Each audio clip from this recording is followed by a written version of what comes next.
Salut à tous, c'est Patrick. On se retrouve pour un tutoriel.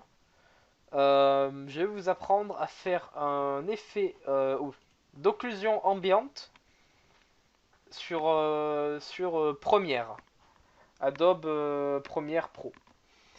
Je vais d'abord vous parler vite fait de l'occlusion ambiante. Alors, l'occlusion ambiante, comme on peut voir sur la plupart de ces photos, c'est un effet lumineux qui absorbe la lumière, on va dire, quand c'est dans la zone en fait, dans la zone actuelle courante, on va dire. Par exemple, vous pouvez voir, si on regarde une image avant, enfin, sans ou avec, euh, ouais, vous voyez là, on voit juste la lumière qui se fait refléter du menton en dessous là. Alors que là, on peut voir que la lumière, elle se ternit un peu sur certains endroits parce qu'il y a des plis, etc.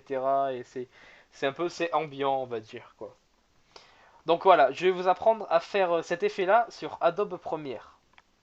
Donc d'abord, on va avoir notre vidéo témoin que j'ai ici. Euh, hmm, je l'ai caché quelque part. Hop, hop. Elle est. Non, pas celle-là, pas celle-là, pas celle-là, pas celle-là, pas celle-là, pas celle-là, pas celle-là, pas celle-là, pas celle-là, pas celle-là, pas celle-là, pas celle-là. Ah, celle-là.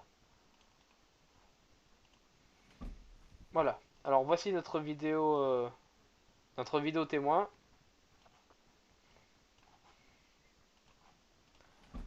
Donc vous pouvez voir qu'on a l'éclairage de la lampe, on a les ombres, mais on n'a pas l'occlusion ambiante. Vous pouvez voir que par exemple les touches là sont à peu près tous du même terme et subissent seulement les ombres de la lumière.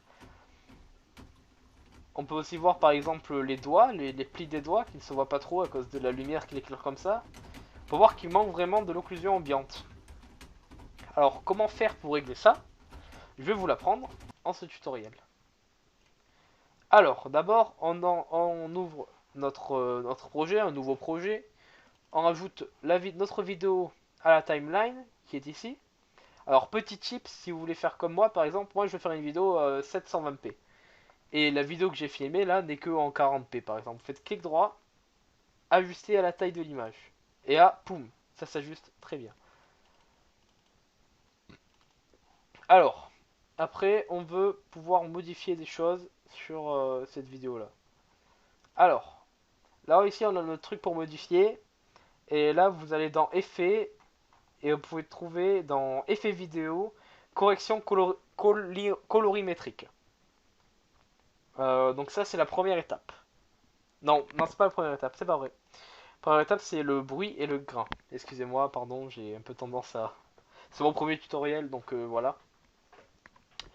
Donc Patrick va vous apprendre à faire le bruit d'abord, parce qu'on a toujours besoin de bruit. Le bruit c'est ce qui permet d'étalonner une image dans une vidéo. Donc on va prendre le bruit TLS, ici là. On va l'ajouter, vous voyez que là il est rajouté ici. Et donc il est appliqué sur cette vidéo. Non. Euh, voilà. Il est appliqué. Par exemple, si on veut faire du bruit dispersé, avec une teinte, vous pouvez voir là par exemple, là ça commence à bouger un peu. Si vous voulez changer la luminosité, vous voyez le grain? Vous voyez de quoi je parle? Voilà. Donc il faut toujours qu'il y ait un petit peu de grain, histoire d'étalonner un peu l'image. Comme ça. La teinte, on peut la mettre un petit peu. Pour vraiment qu'on ait un effet de comme si on voyait un film en fait. Voilà, donc la saturation, il faut toujours la mettre normalement au max. Donc pour voir que ça montre bien nos ombres. Taille du grain, on peut pas la bouger. Et la phase de bruit, on va la mettre en 100, 127. 127. 100, 127. Voilà, bien. 127. Donc voilà. Donc là déjà, on a notre bruit. Oula, j'ai pas appuyé sur enregistrer. J'ai pas appuyé sur enregistrer, je ne sais pas ce qui se passe. Ok, donc j'ai enregistré mon bruit. Maintenant, on va passer au sérieux. Donc l'occlusion ambiante. L'occlusion ambiante se fait en 5 étapes. La première étape, c'est la métamorphose de couleur. Par exemple, on va un peu avancer dans la vidéo. Hop. Vous voyez là on a des belles ombres, on a le beau grain qui fait avec, mais on a encore des petits problèmes. Alors j'ai déjà créé ça, donc je vais les activer, vous allez voir la bonne différence. Voilà, on peut voir là l'occlusion ambiante, juste là sur le pouce, on peut voir qu'il est vachement bien occlusé comparé à tout à l'heure. Alors donc comme ça, donc j'ai fait deux métamorphoses de couleurs. J'en ai fait une sur du gris un peu plus foncé, ok, et une autre sur du gris un peu plus clair. Et donc pour transformer en rouge et en bleu. Alors le rouge et le bleu, je sais pas si vous avez appris la théorie des couleurs en physique chimie, mais en gros c'est des couleurs qui se complètent. Donc quand vous mettez du rouge et du bleu, ça devient du noir. C'est ce qui crée l'ombre en fait. Ah, excusez-moi. En modifié, vous mettez teinte, luminosité et saturation pour que ça prenne bien en cause les grains qu'on a fait auparavant et aussi l'ombre qui est déjà présente dans la vidéo. Ceux-là, je les ai pas touchés. Je pense pas qu'il y ait besoin. Le lissage peut-être, on va voir. Euh, je pense que... Ouais, on peut le baisser un peu. On va le mettre à 42. Je vais le mettre aussi sur l'autre. Parce que c'est exactement, quasiment les mêmes, sauf que c'est un différent gris. Et bah maintenant le lissage est différent. 42, voilà. Ok, donc on a ça. Donc là c'est déjà une première étape. Mais vous voyez que ça a l'air un peu faux quand même. On voit que ça a été bien retouché. Alors pour faire en sorte que ça ait l'air moins faux, il faut qu'on aille dans netteté. Voilà, donc on va rajouter du lissage. Hop, donc on double-clique sur le lissage, et là, voilà, ça rajoute le lissage. Le lissage qui n'a pas de paramètres. Ouais, je sais pas, j'aimerais bien avoir un truc avec plus de paramètres. On va faire du fantôme. Hein, le fantôme, c'est un peu comme... Et il n'y a pas de paramètres non plus. J'aimerais bien un truc avec du paramètre, le flou accéléré. Ah voilà, le flou accéléré. Donc ça, ça c'est pour que ça ait l'air moins réel, comme vu que la vidéo bouge. Oula, oulala. Vu que la vidéo bouge, on peut mettre un peu de flou accéléré là, vous voyez. Parce qu'il y a du mouvement. Le flou accéléré, c'est pas mal. Donc dimension de flou juste horizontale, on va mettre. Recopier les pixels autour, ok. Voilà, donc ça c'est notre flou accéléré pour que ça ait l'air un peu plus réel. Après, on peut balancer... Est-ce qu'on a besoin de ça? Non. Réglage. Contraste automatique, effet des... Contraste automatique. Non, on peut pas avoir du contraste modifiable. Bon, on va prendre du l'extraire. Alors, extraire. Oula. Non, moi je fais pas The artiste, moi. Supprimer. Quand vous voulez faire quelque chose et que vous voulez l'enlever, vous cliquez dessus, vous appuyez sur votre touche Supr. Comme ça. Ok, on va faire l'amplification.